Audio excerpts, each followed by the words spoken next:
Anda dapat membuka melalui simulasi Cortex dengan web portal wp.simulasi.pajak.go.id. Pertama, Anda diminta untuk memasukkan ID pengguna, kata sandi, dan captcha, lalu Anda dapat login. Ini adalah menu tampilan awal dari Cortex. Akan ditampilkan tinjauan 360 derajat dari Anda sebagai wajib pajak. Tinjauan ini berisi kode billing, saldo, SPT, jenis pajak, kasus, dan fasilitas.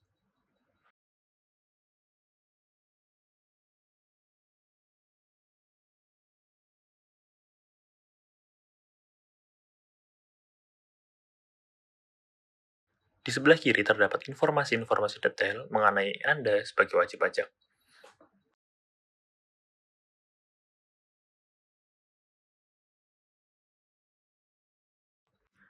Lalu pada bagian informasi umum, akan ditampilkan informasi umum Anda sebagai wajib pajak, dimulai dari NPWP, nomor identitas nasional, jenis wajib pajak, kategori individu, nama, dan lain-lain.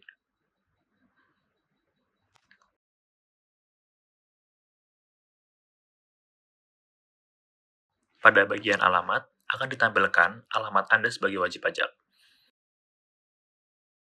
Pada bagian kontak, akan ditampilkan jenis kontak, nomor telepon seluler, nomor faxmail, alamat email Anda, dan lain-lain. Lalu pada bagian pihak terkait, seperti ini tampilannya.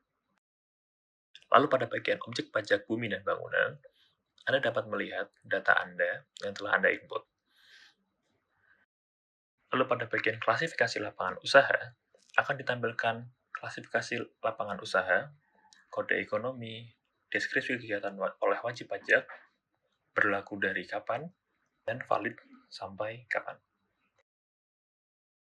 Lalu pada detail bank, akan ditampilkan informasi mengenai bank yang Anda hubungkan dengan Cortex. Beranjak pada data unit keluarga, pada bagian data unit keluarga akan ditampilkan unit pajak keluarga yang meliputi nomor kartu keluarga, nama anggota keluarga, tanggal lahir, dan status anggota kartu keluarga. Lalu juga akan ditampilkan tempat kegiatan usaha atau subunit yang Anda cantumkan.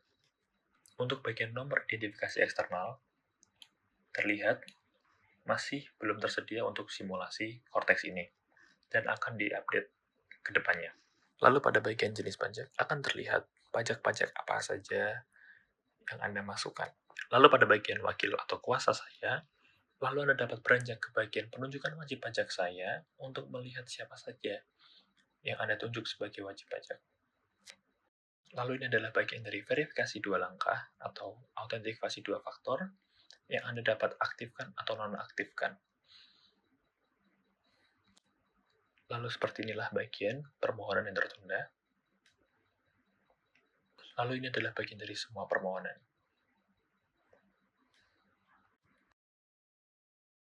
Tidak hanya itu, di Cortex Anda dapat mengakses dokumen saya, notifikasi saya, kasus berjalan saya, profil saya, pengukuhan PKP, pendaftaran objek pajak PPP PSL, atau lain-lain. Lalu pada bagian eBupot, Anda dapat melihat tersedia fitur penyetoran sendiri, PPNR, PPPU, pemotongan secara dipungut, PP21, PP26, PPA1, dan lain-lain. Lalu Anda bisa melihat SPT, dashboard kompensasi, dan pengungkapan ketidakbenaran SPT. Anda juga bisa mengakses layanan wajib pajak, meliputi layanan administrasi, layanan permintaan informasi perpajakan, layanan pengaduan saran dan apresiasi, dan lain-lain. Ini adalah contoh dari buku besar, terdapat debit, debit tersisa, kredit tersisa, dan saldo Anda akan terlihat di sini. Terima kasih telah menyaksikan.